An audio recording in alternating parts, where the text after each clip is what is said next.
দেখ সেকেন্ড অঙ্কটা দেখাচ্ছি 26.1-এর, যে গ্রামের 50টি পরিবারের সদস্য সংখ্যার তালিকা দেওয়া হলো। ওই 50টি পরিবারের গড় সদস্য সংখ্যা কল্পিত গড় পদ্ধতিতে নির্ণয় করো। এবার দেখ সদস্য সংখ্যা বলা আছে কত, 2, 3, 4, 5, 6, 7। আর পরিবারের সংখ্যা আছে 6, 8, 14, 15, 4, 3। হ্যাঁ, সদস্য সংখ্যা 2 জন আছে, এরম পরিবার কটা আছে, 6টা। সদস্য সংখ্যা 3 জন আছে, এরম পরিবারের সংখ্যা আছে 8টা। এরম সিমিলারলি পরেরগুলো দেওয়া আছে। এক্ষেত্রে আমার যেহেতু এটা তো কল্পিত গড়, এক্ষেত্রে একটু চেঞ্জ হবে প্রসেসটা, সেটাই আজকে দেখাচ্ছি।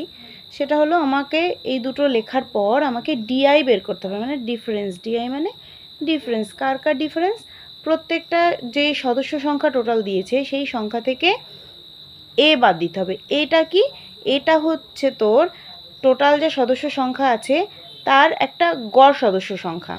যদি এখানে যে সদস্য সংখ্যাগুলো দিয়েছে, দেখ 1, 2, 3, 4, 5, 6টা দিয়েছে। 6টা হওয়ার কারণে আমি এখানে ধরে নিচ্ছি ক্যাপিটাল A = 4।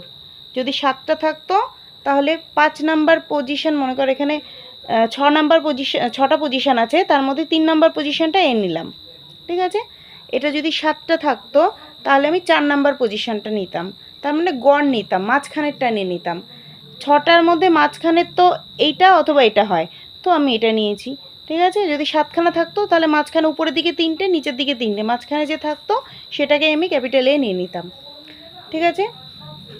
যখন বেজের সংখ্যা থাকবে সেক্ষেত্রে সুবিধা, উপরে যা রাখবো নিচে যা রাখবো তার মিডিল পোর্শন, যেটা মিডিল যে নাম্বারটা থাকবে সেটা আমি ক্যাপিটাল এ নেব। আর এক্ষেত্রে নেই, তার জন্য আমি 3 নাম্বারটাই এ নিচ্ছি। তাহলে এখানে A = আমি লিখব 4, ঠিক আছে। তাহলে এই xi মানে হচ্ছে এক্ষেত্রে 2, x1 এর ক্ষেত্রে 2, x2 মানে 3, x3 মানে 4, x5 মানে 5, x6 মানে 6, 7 মানে 7। ওকে, তো এই x1 থেকে a বাদ দেবো, তার মানে 2 থেকে আমি 4 বাদ দেবো, তাই তো। 2 থেকে 4 বাদ দিলে কত হয়, মানে হচ্ছে তোর 2 - 4 = কত হচ্ছে, -2। তারপরের জন কী হবে, 3 - 4, সবার থেকেই -4 হবে, -1। তারপরে কত হবে, 4 - 4 = 0, 5 - 4 = 1, 6 - 4 = 2, 7 - 4 = কত, 3, ঠিক আছে। এই জায়গাটা বুঝতে পারলি সবাই? এবার আমার কি কাজ, এখানে লেখাই আছে FI/DI বের করতে হবে। FI মানে কত, এইগুলো, এই নাম্বারগুলো, F1 এটা, F2 এটা, সিমিলারলি এইগুলো FIগুলো এটা, আর DIগুলো এই নাম্বারগুলো, এই পাশের বিয়োগ ফলগুলো সেটা।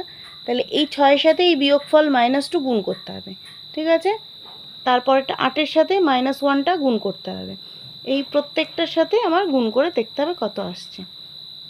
আমি লিখে দিই, 6-এর সঙ্গে -2 গুণ করলে কত হয়, -12, তারপর -8, তারপর 0, তারপর 15, 8, 9 হলো।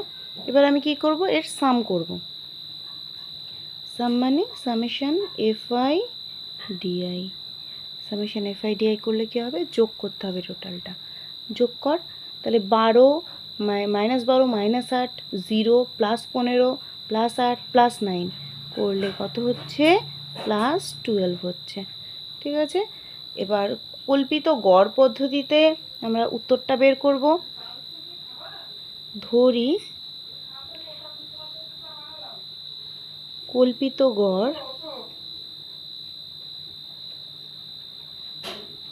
গড়টা A, যেটা মিডিলটা ধরে নিয়েছিলাম, ঠিক আছে।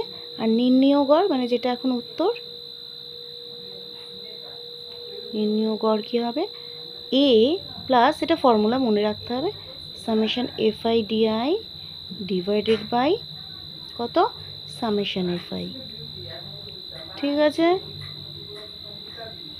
ইকুয়ালস টু, তাহলে এর ভ্যালু কত, এর ভ্যালু আমরা দেখেছিলাম 4 প্লাস সামেশন FI/DI মানে হচ্ছে 12, আর ডিভাইডেড বাই সামেশন FI মানে কত? 50, 50টা ফ্যামিলি বলেছিল না, ইকুয়ালস টু, তাহলে কত হচ্ছে 4 প্লাস এটা ভাগ করলে কত হয় 0.24, ঠিক আছে, তাহলে এটা আসছে 4.24। ওকে, তার মানে 50টি পরিবারের গড় সদস্য সংখ্যা 4.24। ওকে।